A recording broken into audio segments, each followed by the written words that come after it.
Defensive Rookie of the Year. Now, with new weapons to play with, he'll look to build on his success in year 2. Meanwhile, the Vikings, they're going to hand the reins over to J.J. McCarthy this season. McCarthy missed his entire rookie year with a torn meniscus, and this year he'll take over a team that went 14-3 without him. However, he won't be without help. He's coached by the reigning coach of the year and throws to one of the best receivers in the league.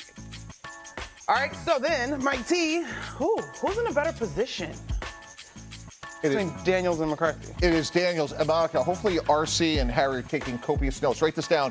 Jayden Daniels was in the offseason program. So, look, I think Jayden Daniels is going to have an unbelievable year for a number of reasons. But to me, it starts up front. Left tackle, Laramie Tunsil. Right tackle, Josh Connerly, first-round pick out of Oregon. Show me 2 good tackles and a young, great quarterback, and that you're going to see massive improvement. Cliff Kingsbury, we know, has done a great job throughout his career developing quarterbacks. He's had a whole offseason with Jayden Daniels. And then lastly, guys, Deebo Samuel. Deebo is great behind the line of scrimmage, jet sweeps, quick game. So to me, you have the explosiveness of what we saw with Washington a year ago.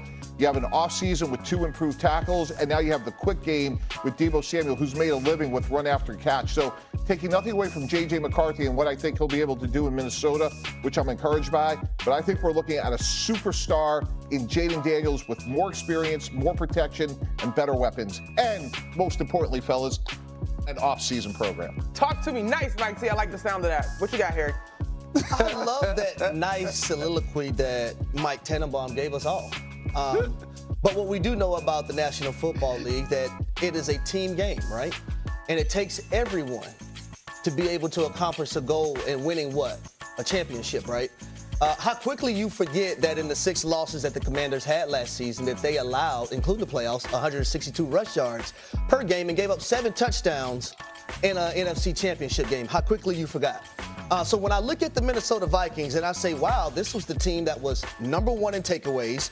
They were 2nd versus the run on defense. They were 5th in points allowed and 3rd on third down defense. How quickly you exclude that from the Washington Commanders and not want to point those things out. But let me point it out for the Minnesota Vikings because, see, they're well balanced all around. You talked about that offensive line for the Washington Commanders, Mike T. Where do you rank the Minnesota Vikings offensive line? Right up there. Right up where? Top 5 in the league? Like close to the Commanders. Close to the Commanders? Yeah. Or better than the Commanders? Close to the Commanders. Because I'm going better. Where do you rate the wide receiver room? Because, see, Mike T, what you also forgot to mention is that there's a guy that's a little disgruntled in Washington right now by the name of Terry McLaurin, who is the number 1 wide receiver for the Washington Commanders. And he wants a new contract. So when I look at the Minnesota Vikings, Mike T, I gave you.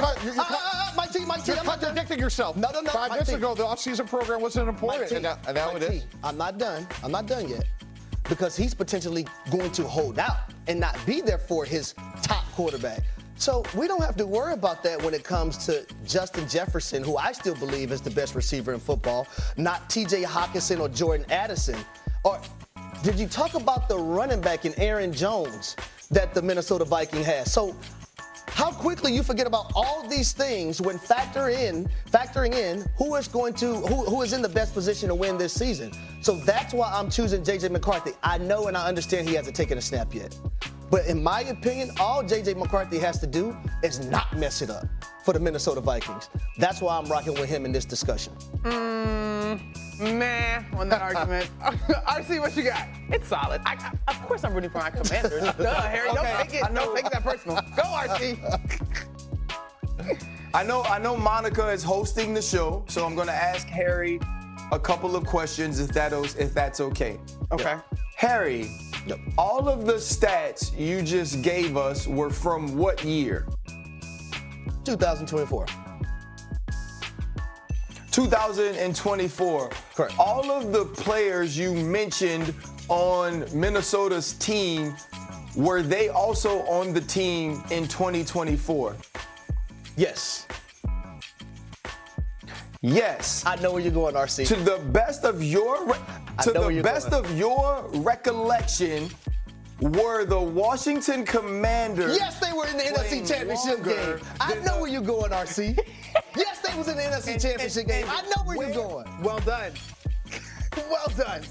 And where were the Minnesota Vikings at this time, sir, when the Washington Commanders were playing in the NFC Championship.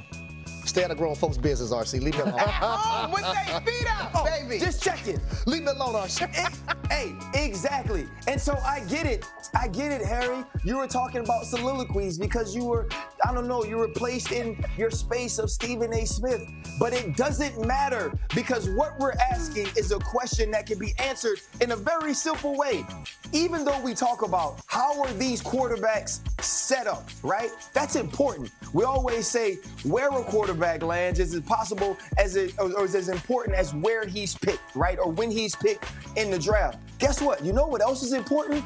How good the damn quarterback is. True story. How transcendent the quarterback is. How much better the quarterback makes people around him who might not be that good be. And guess what? Jayden Daniels did that. The Washington Commanders picked second the year they got Jayden Daniels, and they went all the way to the NFC Championship.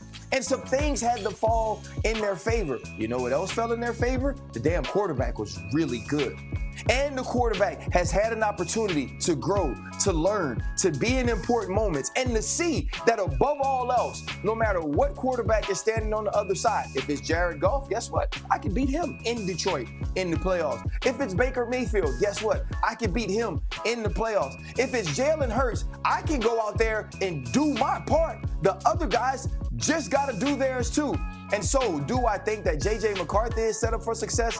Hell yeah. Kevin O'Connell, phenomenal coach. Justin Jefferson, one of the best wide receivers to ever play the game. T.J. Hockenson, Aaron Jones, Jordan Addison, a great defense with Brian Flores. All of that is true. But when you talk about these two quarterbacks, I know something about one of them that I don't know about the other one. I know that one of them has a chance to be an all-time great. I know one of them has already not elevated only one organization or university, but two. And we've seen it happen before our eyes. And I know the one that's in Washington got more help this year than he had last year. So for me, the quarterback that set up best is the quarterback that is better, and that's Jayden Daniels. Well, see, no, I would disagree with that, RC, because here's the question. Who is in a better position to win this season? That's not just the quarterback. It's also what's also around you. And it's a difference when you're Jayden Daniels and you do everything in your rookie season, and I love Jayden Daniels. But it's a difference when you now become the hunted. Mm-hmm. And when you get to a certain point where you're trying to hoist up that Lombardi trophy, when your defense cannot stop the run, right, and you give up 7 touchdowns in an NFC Championship game, that matters. That has to factor in. Right, and look, I don't think, and that's fair, but I don't think the Commander defense is going to be dominant, but they're going to be a lot better. They signed Javon Kinlaw. They just added Von Miller, who maybe can give them 15 snaps a game. Mikey Sanders still, I think, is going to be a really good nickel corner. If Marshawn Lattimore can stay healthy, he's going to give them much better corner play than they had. So is it ideal? Trey Amos, exactly. So again, is it ideal, Harry? No, but the other factor here we're not talking about is the division, right? The NFC North is historically great. So to me, when you look at the NFC East, it's Washington, it's... Hello, chào mừng các bạn đã quay trở lại với kênh của mình. Để bắt đầu vào làm thì các bạn sẽ chuẩn bị